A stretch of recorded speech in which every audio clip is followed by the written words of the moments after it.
Liepos 22. Viešpats arti tų, kurių širdį sudužusios, išgelbsti tuos, kurių dvasia nusižeminusi. Daug bėdų patiria teisusis, bet iš visų jį išgelbsti viešpats.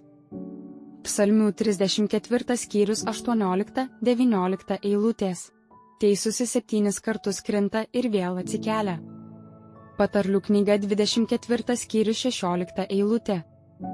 Jeigu kada nors pastebėsime, kad pasirinkome neteisingą, klaidingą, negrįžtamą kelią, kurio nebegalime pataisyti, galime tikėtis, kad tai sukels nusivylimą, kaip mūsų viešpats išpranašavo.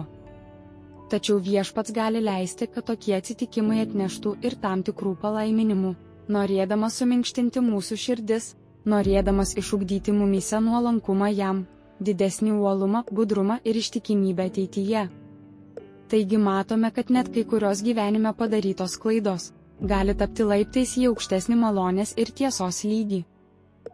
Niekada neturime leisti, kad nupuolimai ir suklupimai mums atimtų drąsą, kad prarastume norą. Nors šie nupuolimai parodo mūsų silpnybės, kurioms turime būti atidus, tačiau duoda ir nepalyginamai daug naudingų instrukcijų ir pamokymų pasitaisimui.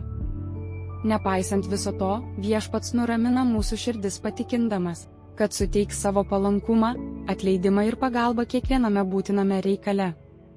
Po suklupimo turime atsikelti taip greitai, kaip tai įmanoma, ir be baimės drąsiai eiti į priekį viešpaties vardu. Klausimai: ar šią savaitę suklupau ir patyriau nepasisekimą? Kokia buvo mano širdies laikysena šių išbandymų metu?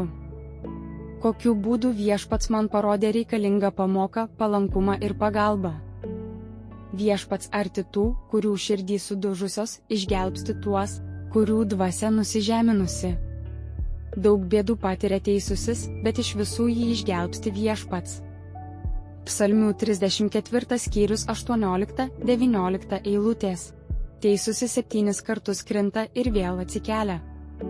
Patarlių knyga 24 skyrius 16 eilutė.